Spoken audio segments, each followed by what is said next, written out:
Вести во 18 часот. Добар ден. Преглед на денот преку најбитните наслови.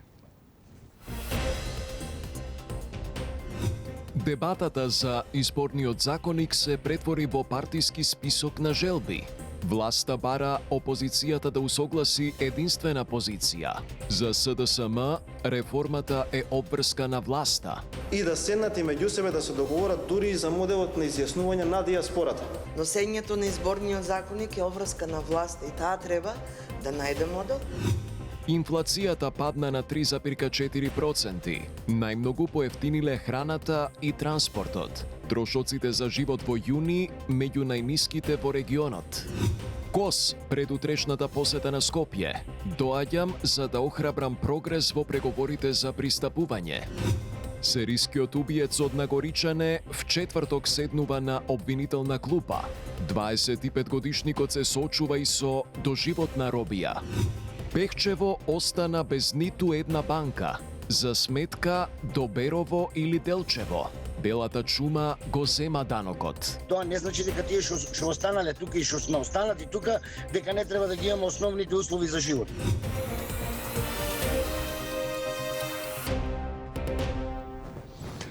Пропадна и последниот обид за партиски консензус за изборниот законник. Партиите по денешниот краток состанок во собранието остануваат поделени околу начинот на гласање на диаспората. Додека дел од нив поддршката ја условуваат со воведување една изборна единица. Од ВМРО ДПМН порачаат дека се подготвени за продолжување на разговорите за сите прашања, но само ако претходно опозицијските партии усогласат единствена позиција. Јана Јосифовска има повеќе. Секоја партија со свој услов за изборниот законник, консензусот се понедостижен по денешната средба во собранието, која кратко траеше. Ставот на ВМРО ДПМН е дека ќе прифатат се што ќе се договорат опозицијските партии за изборниот законник, а единствен нивен услов е диаспората да може да гласа. Пратеникот Бојан Стојановски ги повика СДСМ, ДУИ, Левица и другите опозицијски партии, меѓусебно да постигнат договор за 4 клучни прашања. Да седнат да се договорат за една изборна единица, да седнат да се договорат за модел на финансирање, да седнат да се договорат за поплаките и начинот на кој што тие би биле прифатливи и да седнат и меѓу себе да се договорат дури и за моделот на изјаснување на диаспората. Сето тоа кое што овие опозицијски партии ќе го понудат до нас преку еден пречистен текст на закон, ние тоа ќе го прифатиме. Од СДСМ попладнево на пресконференција го одбија повикот за договори меѓу опозицијските партии. Велат тоа е проблем на власта. Според пратеничката Тренчевска, тие не се против гласање на диаспората, туку против модел кој, како што велат, отвора врата за изборен грабеж. Бараат власта да достави нов предлог во кој ќе се предвиди Државната изборна комисија со консензус да го регулира гласањето на диаспората, а не со мнозинство гласови од членовите, како што е предложено сега. Ние внатре, во нашата коалиција, разговараме за овие прашања. Ние немаме коалиција со другите опозицијски партии во парламентот. Ова е работа на власта. Носењето на изборниот законник е обврска на власта и таа треба да најде модел, да ги седне сите политички партии на маса и да се разговара, да се дојде до решение за кое ќе има консензус од страна на сите политички партии. Истото барање за подзаконските акти во Државната изборна комисија да се носат со консензус, наместо со мнозинство гласови, го имаат и од ДУИ, откаде денеска оценија дека пропаднале меѓу партиските преговори за изборниот законник и ги обвинија ВМРО ДПМН дека се повлекле и од првично договореното електронско гласање на диаспората. Не можеме да најдеме друго решение, бидејќи, како што кажа веќе, ние сме биле активни во групата и сме придонесувале за да дојдеме до еден документ, до една драфт верзија, сме ја подпишале истата и сега се бара консензус над консензусот што веќе го имаме и како документ доставен во собранието. Затоа мислам дека ова е крај на преговорите и дека ќе се оди со стариот изборен законник. Единствено позитивно изненадени од денешната средба беа од левица, поради како што истакна пратеникот Крмов, прифаќањето од ВМРО-ДПМН е на нивното компромисно решение за гласање на дијаспората преку пошта само за претседателските избори во замена за една изборна единица. Сепак тој не е оптимист дека намерите на власта се искрени, како и тоа дека е можно усогласување на опозицијата. Тоа денеска, на мој изненадување, беше прифатено од страна на ВМРО-ДПМН и кажа дека тоа е фактички став на целата коалиција, иако ние како партија Левица мора да кажем имаме едно и основано сомневање дека сепак тука постои договор помеѓу поголемите партии, една изборна единица да не помине.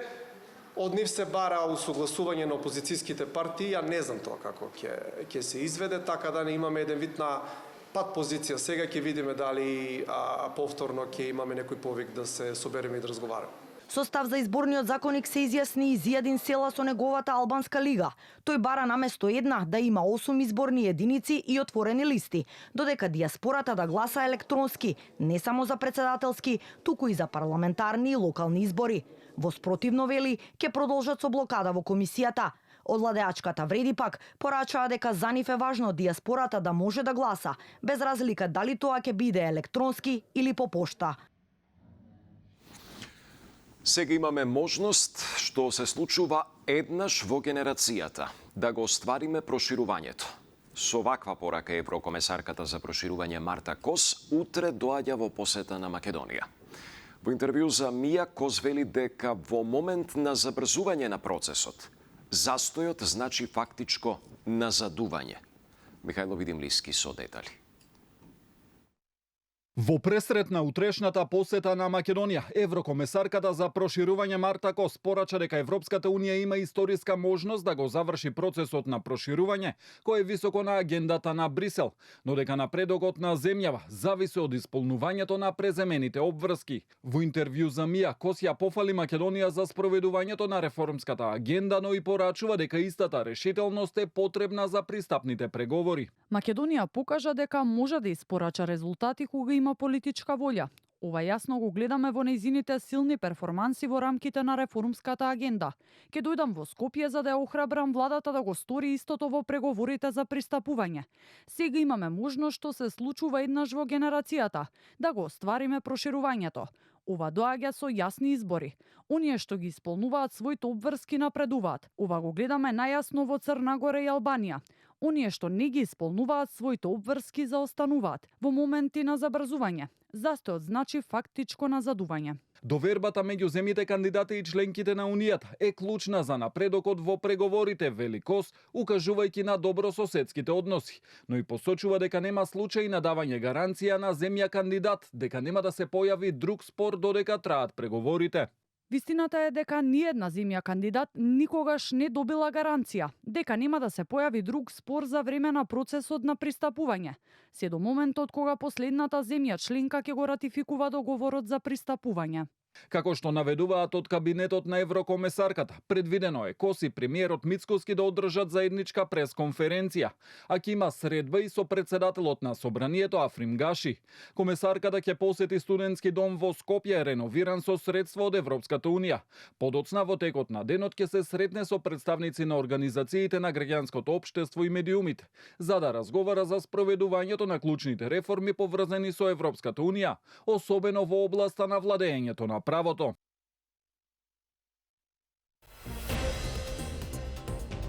Значителен пад на инфлацијата. Статистика измери 3,4% раст во јуни, во однос на истиот период лани. Трошоците за живот на месечно ниво бележат намалување во однос на мај. Најмногу поевтиниле храната и транспортот. Сандра Спасовска. стапката на инфлација оди во надолна линија. Трошоците на живот во јуни пораснале за 3,4% споредбено со истиот месец лани, измери Државниот завод за статистика, откако во април и мај инфлацијата изнесуваше 5,7, односно 4,8%.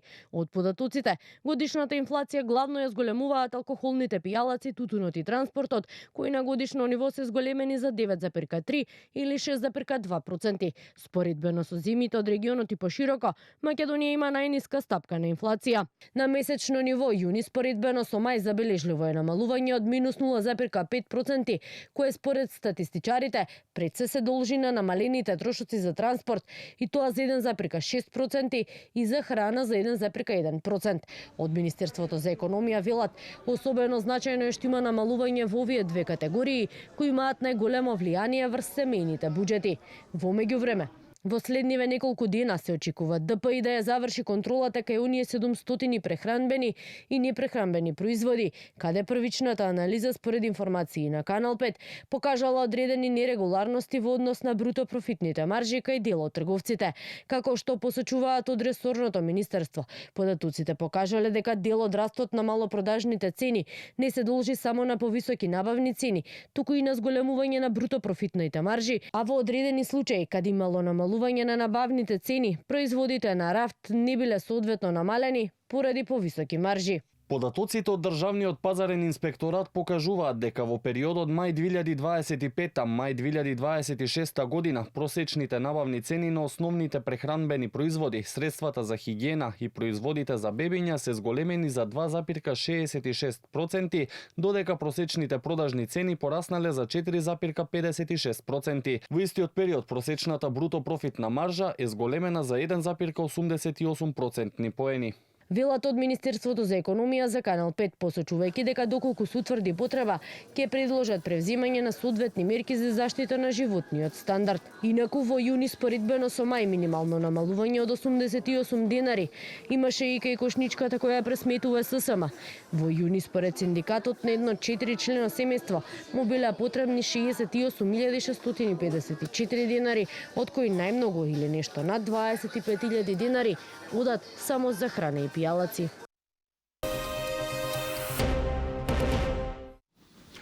Судиите поротници од Кривичниот суд Скопје почнаа протест и нема да учествуваат на дел од судските расправи, поради долгогодишниот проблем со дневниците.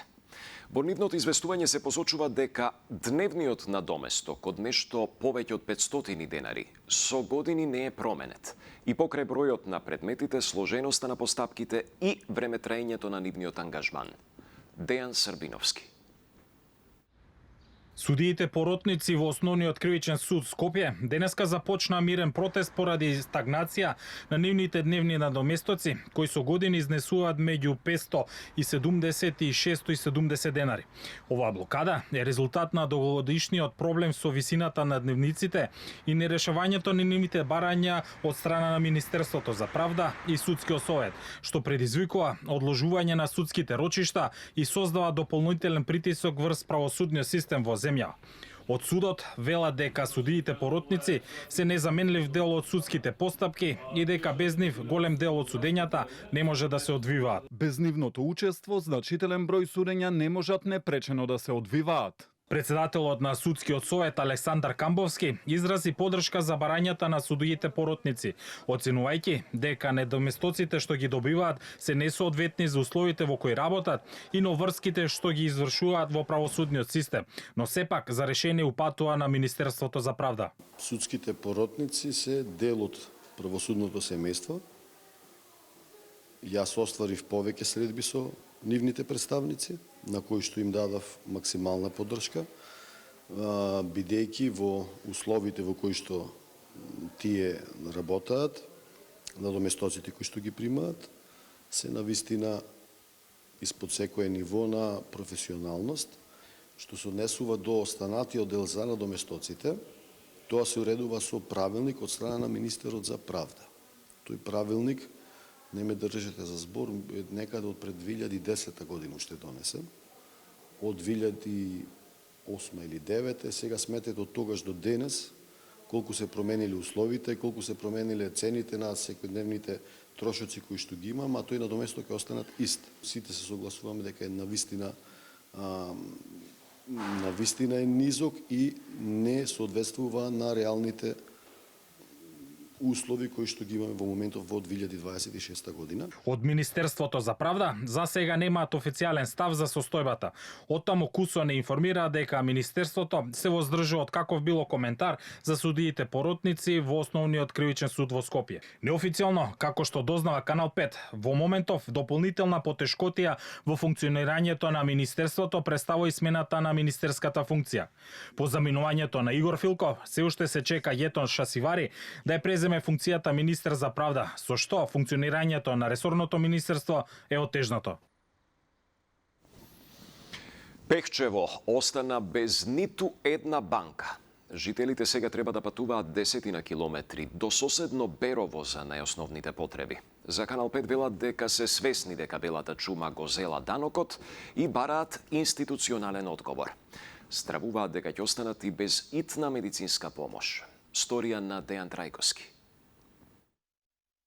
Во Пехчево, подигнувањето на плата и пензија или плаќање на сметки веќе не е нешто што се врши за неколку минути, туку за истото треба да се одвои еден цел ден за да се отпатува до Берово на 10 или до Делчево на 30 километри. Од градот остана без ниту една банка. Особено е тешко за повозрастните кои се најбројни во општината, а единствениот банкомат кој го има градот почесто е празен, па тие зависат од туѓ превоз кој е редок, а со тоа имаат и дополнителни трошоци. Жителите кои се свесни дека градот е под сериозен удар од белата чума и се повеќе се празни, за Канал 5 велат дека не исчезнаа само банките, туку и чувството дека државата обезбедува еднаков живот за сите. Возрастен човек соочени се со здравствени проблеми, соочени се со потешкоти во движење во сообраќајот, немаат возила, нема такси, нема автобуси.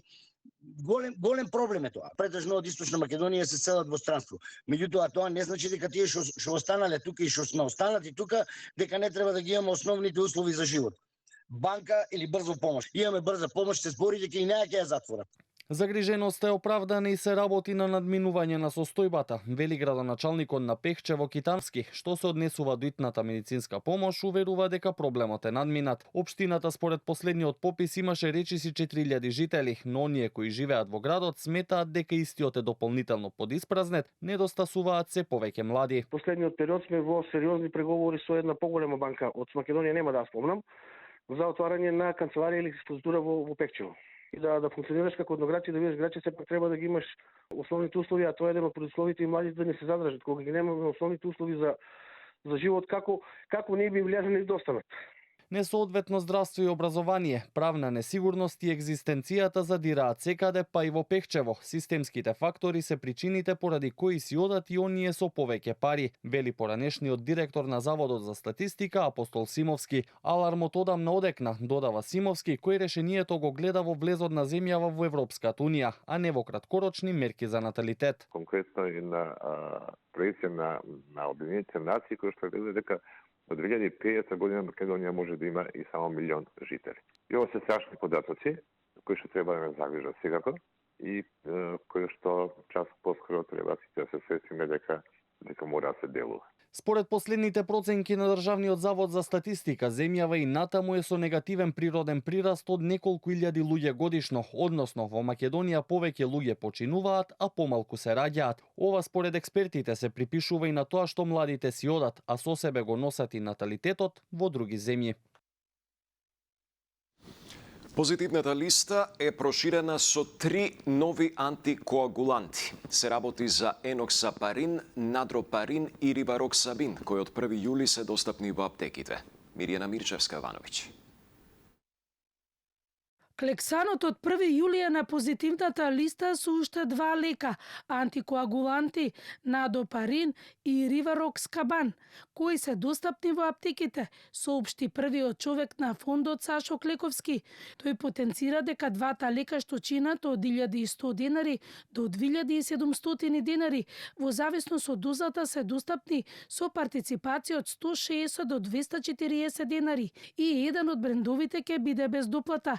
Осигурениците имаат право да го изберат лекот и без доплата. Третиот антикоагулант, ривароксабинот, е за прв пат на позитивна листа. тој до сега се движеше во рангот од 2 до 2200 денари. Сега ќе биде достапен за партиципација од 160 денари. Во почетниот период ќе има доплат од 105 до 505 денари во зависност од дозажата и бројот на таблети. Клековски потенцира дека доколку има проблеми од аптеките и не ги издаваат лековите, зашто се жалат веќе граѓаните дека им било кажано дека ги нема, веднаш да пријават во фондот. Поради инертноста на аптеките, од 1 до 15 јули ќе се прифаќаат рефундации за антикоагулансите. Секоја аптека мора да има лекови што се на позитивна листа, достапна на рецепт. Ја ги повикувам граѓаните да пријават во фондот на инфо имејлот или на фармација имејлот аптеки каде што лекот не се издава на рецепт. Значи, се што е на позитивна листа мора да се издава на рецепт. Од дискусија со фармацевските куќи имам информација дека некои аптеки не порачале доволни количини, меѓутоа очекувам во наредните денови да се стабилизира. Клековски е кандидат за нов министер за здравство. Една од задачите е со идниот директор на Фондот за здравство да работат на усогласување за следните лекови на позитивна листа, меѓу кои ќе бидат за хронична обструктивна болест, дијабетес и срцеви слабости.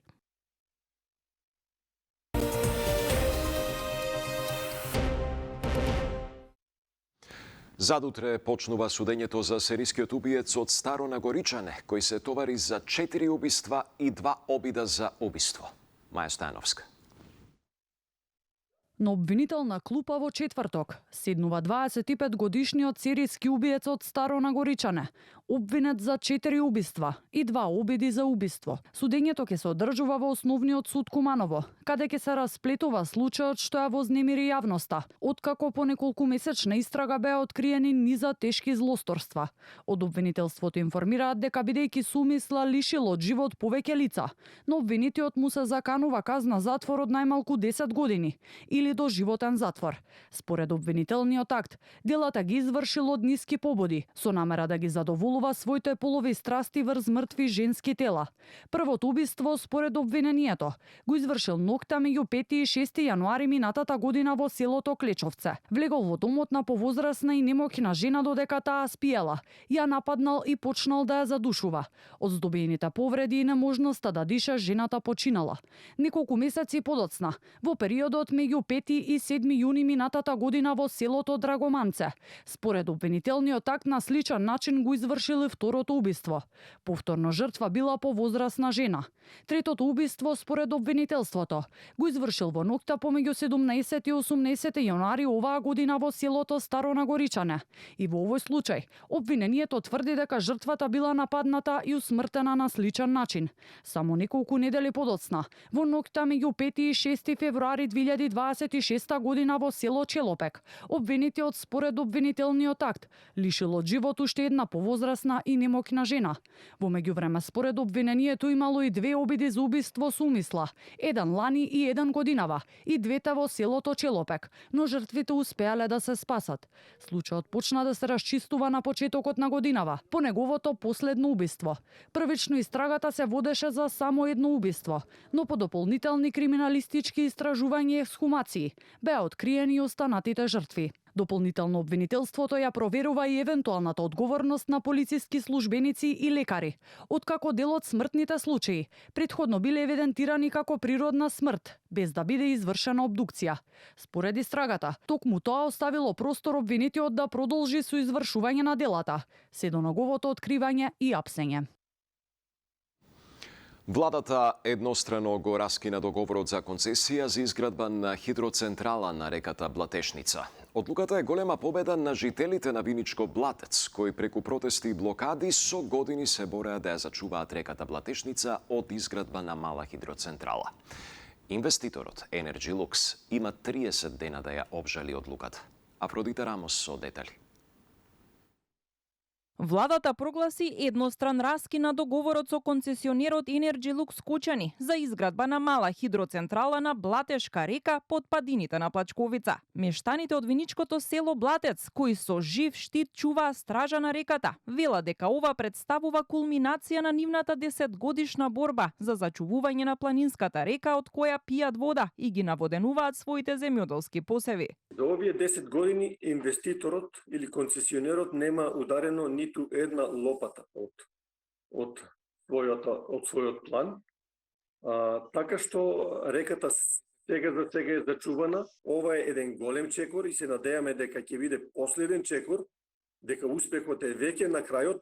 Меѓутоа, доколку се искористат овие правни норми, како што рековте, хипотетички се продолжи концесијата, ние сме на теренот. Ние отрпнавме на теренот и остануваме на терен, се додека не ја видиме нашата река онаква каква што треба да биде. Концесионерот во рок од 30 дена има право да ја обжали одлуката на владата пред управен суд. Меѓутоа, градоначалникот на Виница Митко Костадиновски е на ставот дека стручни лица всушност никогаш не отишле на терен да ја увидат фактичката состојба, односно дека трасата на хидроцентралата со мокност од 606 киловати е на главната водоводна цевка на селото Блатец. Граѓаните секој треба да бидат, да немат никаков проблем и да бидат спокојни, затоа што без разлика и да и се уважи некоја си жалба, ако и се уважи за тие 30 дена кои имат поднесено, ние пред ова да и биде укината концесијата на Енерджи-Лукс, ние како општина Виница и да дееме на нив веќе прекин за изградба. Они имат право да поднесат на ново за дозвола за градба. Меѓутоа, бидејќи кои ќе излезат на терен луѓе стручни за таа работа и кои ќе видат дека таму каде што е одобрено тоа за градба има минува линискиот инфраструктурен објект за водоснабдување на село Блатец, мислам дека не постоја стручњаци од таа област што би дозволили да минат тоа. Инвеститорот Енерджи-Лукс Кочани ја добил концесијата уште во 2013 година, од кога и статусот на повластен производител на електрична енергија практично секоја година се обновувал. Меѓутоа, со оглед на тоа што не започнал со производство во утврдениот рок, владата ја раскинала концесијата. Од Енерджи-Лукс Кочани за Канал 5 изјавија дека се уште не ги добиле официјално документите за поништување на концесијата и најавија дека предстои правен спор за обжалување на одлуката пред управен суд. Наместо завршни зборови, нови докази во судењето за претседателката на антикорупцијска Татјана Димитровска. Одбраната на Билјана Петровска-Мантева, која се товари за откривање службена тајна на екс-директорот на ТЕЦ Неготино Нејбојша Стојановиќ, достави документација со која тврди дека известувања од истата предистражна постапка за набавката на мазут веќе биле доставени до ЕСМ и подружниците уште во август 2024, односно повеќе од 1 месец пред дејствието за кое Мантева се товари. Обвинителството се спротистави, но достави и свој доказ за работниот ангажман на Нејбојша Стојановиќ. Доказите ќе се изведуваат на утрешното рочиште, на кое се закажани завршни зборови од главната расправа. Со денешната мејл комуникација и со денешниот документ се докажува тотално спротивното. Значи, директорот на ТЕЦ Неготино 41 ден претходно ист документ или со слична содржина, ако што се однесува на комплетната набавка на мазут за периодот од 21 и 23 година, веќе имал во рака документ по кој што постапувал, и тоа не само како директор на подружница ТЕЦ Неготино, по таквиот документ постапувале и останатите подружници во составот на АДСМ. Одбраната исто така имала можност, како што видовте, дека документот од 8 август 24 година, истиот да го обезбеди во фаза кога се имаат изведувано другите докази на одбраната. Затоа ние сметавме дека од страна на судот треба истиот да биде најпрвен одбиен поради формата и поради можноста да одбраната го обезбедува во фаза кога на нив не им беше оневозможено. Следува само вистина. Пријатна вечер.